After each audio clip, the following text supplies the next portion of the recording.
because of I'm an Igbo man. It's because of I believe in the cause Nnamdi Kanu was fighting. Yes, I will say it without any apology, and that's why I am here. Now, that one is on that. One expected the people who believe that, who claim that they are for Nnamdi Kanu, to start off something, to start creating awareness, not fighting. Assuming Nnamdi Kanu has offended you, is this time the time to apportion blame? Is this time the time to fight? Assuming you have one or two things against Nnamdi Kanu, or against any of the siblings, or against the wife, or against anybody, or against the lawyers, is this time the time to fight? All right. So as October 10 is fast approaching, yes, of course, you know that October 10 is the day that Mazen Nnamdi Kanu will appear in the Federal High Court in Abuja. Yes, it's fast approaching because they fixed this date about 2 or 3 months ago, and they thought it was never going to come. Today, it's in less than a month. Yes, October 10 is less than a month. Let's say in 3 weeks' time. Our expectation that day is high. Oh yes, because during this period, a lot of things has happened, following from the letter that has been submitted to Trump about Nigerian judiciary, following a lot of things that has happened outside Nigeria concerning this case of Mazen Nnamdi Kanu. A lot of things has happened. If you have been following me on this page, I've posted some of them. So that day is going to really be hot. So all I want you to do is just to subscribe to this channel, because of course I'll be here live and direct that day, giving you the information of how it's going as usual. So please, I want to beg you to take a little time and listen to what Mazen Nnamdi Kanu's lawyer, Matthew Opara, took time to explain in this video, because he explained a lot of things. He explained something that has been happening all this while. He explained what we are expecting on that day, the 10th day of October 2025, and he explained what might happen afterwards. All right, so please, I want to beg you to take a little time, listen to him, then you do well to drop your comment on the comment section what to think. As I always say, this is not the time of grumbling. This is not the time of thinking bad or thinking negative, or saying any bad word. This is the time of prayer. All we need to do is to pray for our leader, pray for the state of Biafra. Excuse me, pray for the state of Biafra, and do not forget always to pray for prisoners of conscience. All right, because at this time they need our prayers. So please do well to watch this video, then you drop your comment in the comment section what to think. You can also drop your prayer for Mazen Nnamdi Kanu in the comment section. All right, so please watch this. So now, just like as I told you, this is the next stage, what gave rise to our awareness of what we're doing. So Nnamdi Kanu, many people have been calling, asking me a lot of questions that has to do with this matter in court, what Nnamdi Kanu is passing through, why is Nnamdi Kanu in a court, what is coming up, what is going to happen is on the 10th of October. Is it judgment? Is it a what? Most of people don't know what no case submission is all about. Most of people don't even know the history, why we get to where we are today. Most of people don't even know. So, and once you are not informed, you are deformed, because they said that information is the father of transformation. And it was on that basis that we say which are the area which even some lawyers don't even know what the stage we are, what Nnamdi Kanu is passing through. So, and we discovered that MBA conference is coming up in the new, and we said there is every need for us to draw attention of MBA, for them to look at injustice Mazen Nnamdi Kanu have suffered in the hands of Nigerian government. And MBA stand for justice. MBA are the mirror of the society. They are the voice of the voiceless. I said, Nnamdi Kanu, let us notify MBA. Let them discuss your matter as one of their sections in the just concluded MBA conference in Enugu. So Nnamdi Kanu took that advice. We prepared a letter to MBA. He signed. We send it to MBA, pleading with them that they should look into this matter as they are looking into other matters that has to do with national interest. So we submitted that letter. I went to Enugu, but unfortunately, it was not. They did not make it an issue. But good enough, when a section that governor of Enugu State was came to inform the NBA what he has been doing, because the governor is the host, what he has been doing. So after that, and he also let us understand that sit at home has stopped in Enugu State. So I now, after his submission, there was a time for question and answer. I was asked, I raised and they gave me the mic. I also commended the governor from what I witnessed in Enugu State, because I schooled in Enugu State. So I also let him know that telling us that sit at home have stopped in the southeast, it is not true. Sit at home is stay on in the southeast, and why the sit at home persisted is because of Nnamdi Kanu's incarceration, and some persons are issuing order of sit at home. Even when Nnamdi Kanu said no, they continue to issue order, taking advantage of the fact that Nnamdi Kanu is in detention and he has no access to people. I said, please, Governor, I know there was a time you make a move trying to talk to the president, the reason why they should discontinue this funding charge against Nnamdi Kanu and let Nnamdi Kanu be released. Please intensify your effort. Now that MBA is here, join hands with MBA to see how you people can intensify effort so that Nnamdi Kanu will be released, so that there will be peace in the southeast in particular and Nigeria in general. Nnamdi Kanu is a freedom fighter. He's not a terrorist. He has never been in a act of terrorism. Although yes, he may have one or two issues that has to do with out of anger with the comments he made. That was not make him a terrorist. Please let two people come into this matter. And when I say it, it was well applauded. People commented, and the governor also promised that he will do something. Then before then, many people have also called us, especially in Europe, telling us that this, especially some human rights crusaders, about this particular issue. We said, okay, there is every need for us to create awareness. So some comrades, those in diaspora and those of us here, we look at a way. Let us go and inform our brothers in diaspora on what is going on, so that they will be aware of what is going on. So which we pass the information to Nnamdi Kanu agreed and said that we should go move on. So we agreed. Nobody sponsored us. Nobody sponsored me. I processed my visa. I bought my ticket. I came down to this place. So incidentally, some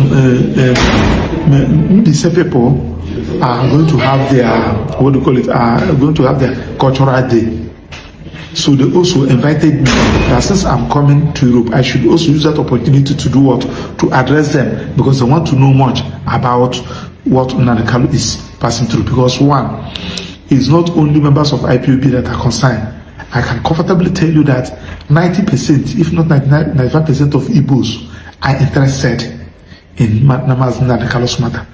So those who are concerned, who cares to know, invited us. So, and some persons who have one or two contacts here in Europe said that we should also come, so that we use that opportunity to pass the message to some persons that can reach out to those in authority. We continued. So I arrived in France, and I issued a press this thing. It's a part of the awareness, telling them, look at why we are here. And that explains it. The essence of it is that for those who cares to know, we are in Europe. You can call us. You can meet us. If there is any issue you want us to clarify, now that we're in Europe, you can take advantage of that. That is the essence of making my arrival in Europe known to every other person who cares to know. Now, when we came, Nnamdi Kanu have also, when we told him, he have directed us how to go about it, so that we don't create problem. There are some people that don't want to be members of IPOB, but they are interested, they are supporting the agitation of Nnamdi Kanu, which is normal. There are some people who are not Christians. They don't belong to any church, but they support what the churches are doing. There are some people who may not be a member of your organization, but they support you. I don't know whether you people are getting what I'm saying. So that is the essence. So when I enter Paris, I make that distinction that we are here. Look at the essence why we are here. We want to create awareness. We want to let people know the injustice Kanu. And when the thing now came, some people started calling. Some persons started calling. Some called me, so met me there in Paris. We discussed. I explained to them. They were even surprised. I narrated everything, ranging from the time Nnamdi Kanu was arrested in Zone 2, ranging from the time he was arraigned before show, what we passed through before Justice Bitanyako, what happened in how IPOB was prescribed by court, how we have been challenging it, how the matter was a Supreme Court, how Nnamdi Kanu was unlawfully adopted, what we are doing. I was able to explain to those who cares to know. While we are there, the people of Mbisen, just like I told you, invited me in Malaga, Spain. I also went there. I explained to them, both on individual capacity and as a group. Some other persons that I may not mention their names also called me. I explained to them. So then one person now called that he introduced himself as the coordinator of IPOB in Spain, that he learned that I'm in Europe. I said yes. He said that okay, that he would like to see me. I said no problem. So he said that his members of IPOB there that would like to see me so that I can address them. I said no problem. We schedule on how to, just like every other person is coming. We are for everybody. So we schedule. The day he said that he come, I did not see him. He now called me that he may not make it, that he's going to send somebody. I said, no problem. I did not see the person. Only for him to now say that I did not inform the DOS before coming. So he now asked me, I said, where am I? Am I still in Spain? I said, no, I'm now moving to Vienna, Austria. They're waiting for me there. He said that, but do I know that I'm not supposed to come without the DOS approval? I say, I don't understand what you mean by DOS approval, because DOS, I never know them. They don't know me. None of them has called me to even ask me any question. So, and I am not representing DOS. I'm representing Mas Nnamdi Kanu and his organization, which he is leading. That's the brief I had. So, if the DOS who are under Mas Nnamdi Kanu, if Nnamdi Kanu asked me that I should give me the numbers of those that he said that I should also reach out. If not, why? I will. But since he did not, I will not. The only thing is that if you come and say that you want to visit me, I will also address just like every other person. So he started there talking, and I said, anyway, you are acting in ignorance, because since you are not a lawyer, you may not know how we operate. Because a lawyer, if you go against your client's instruction, that may lead to professional misconduct. You don't go against your client's instruction. You must stick to your client's instruction. That is just it. So we finished in Spain. It was a fruitful awareness. We now moved to Vienna. So when we moved to Vienna, I met several sections, and the people were happy. Some people don't even know what was going on. Some people don't even know how that IPOB has been prescribed, and look at we are challenging it in the Supreme Court. And some people, these are the things, the awareness. Some people don't even know that Mas Nnamdi Kanu is being tried with an unknown, with a repealed law, a law that is no longer in existence. Some people don't even know that Nnamdi Kanu is not supposed to be facing another trial, having been discharged by a court of appeal in that old law. Some people don't even know that Nnamdi Kanu's matter was not even investigated, because there was no investigation report tendered. Some people don't even know that Nnamdi Kanu, there was no statement, because the criminal trial has to do with arrest. When you arrest a suspect, you make a statement. After making a statement, you carry out an investigation, write your investigation report. It's the investigation report that the legal unit they use to prepare a charge. But this one, there was no statement, because the only statement they had, which they obtained from Mazen and Nekalo under duress, which they wanted to smuggle in during evidence, was rejected by the court. So in other words, there was no evidence. There was no investigation report. So it was just, I'm saying, and the people who said that they investigated the matter, they don't even know what investigation is all about. So these are the issues that people needed to know. Now, some people don't even know what is no case submission. We are able to explain to them that no case submission is when the prosecution opened his case and they closed his case, and the defense now feel that the defendants now in this question feel that these people did not establish any case for me to defend. There is nothing for me to defend. You now raise what we call no case submission, telling my lord that these people have not established any case. I don't know what I'm going to defend. There is nothing for me to defend. There is no case submission. These people have no case against me. Their case has no evidence. They don't have anything. When the court now look at it and discover that there was no prima facie case against the defendant, the court, that will end the matter. The court will discharge the defendant. That's not the case. But if the court now look at that these people evidence that there is a prima facie case against, the court will now order the defendant to enter defense. That is what we are doing. That is the awareness. And we are also let people know, just like as I told you, how Nnamdi was brought to court from Kenya, adopted in Kenya unlawfully. How he was brought to court before Justice Binta Nyako. How Binta Nyako ordered Justice Binta Nyako ordered for his remand on an oral application made by the DSSS without Nnamdi being represented. That was why he was in DSSS as against staying in the correctional center. These are the awareness we are trying to let people know. And when you don't, because this thing is a sensitive matter, it's a matter of national interest, it's a matter of international interest, we need to let people know that was the awareness we are creating. And we have been spending our money, our hard-earned money. They also let me just use this opportunity to let you know that this matter, nobody is paying me. Nobody is paying me. Everything you see that I'm doing in this matter is my hard-earned money. It's because of I'm an Igbo man. It's because of I believe in the cause Nnamdi Kanu was fighting.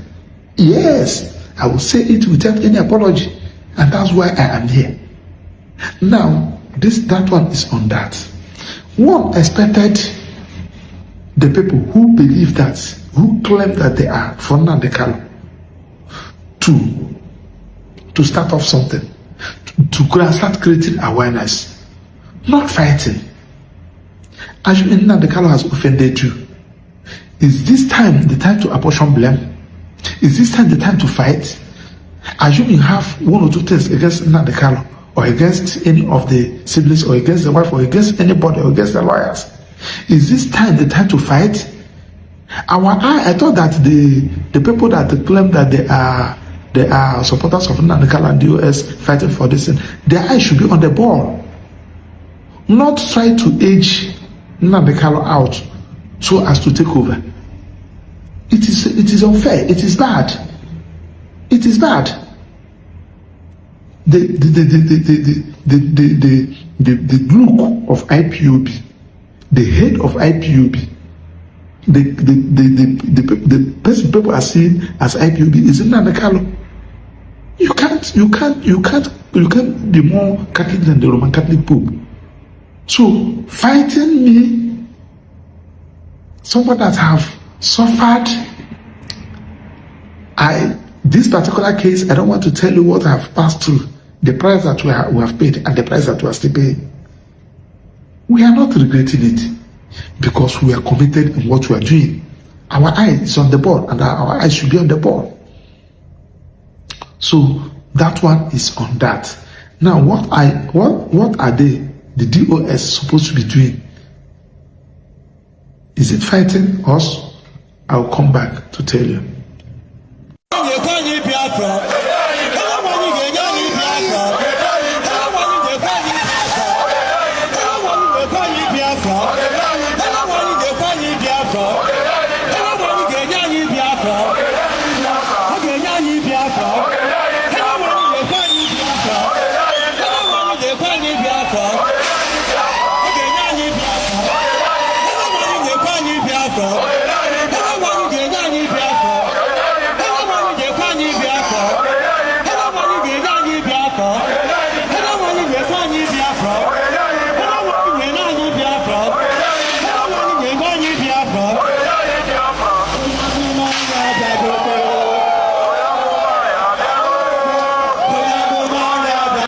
right.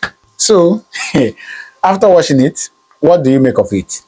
Do well to drop your comment in the comment section what you think. All right, I'll see you in my next video. There are so many updates I want to share with you. All right, thank you very much, and may God continue to bless you. Thank you.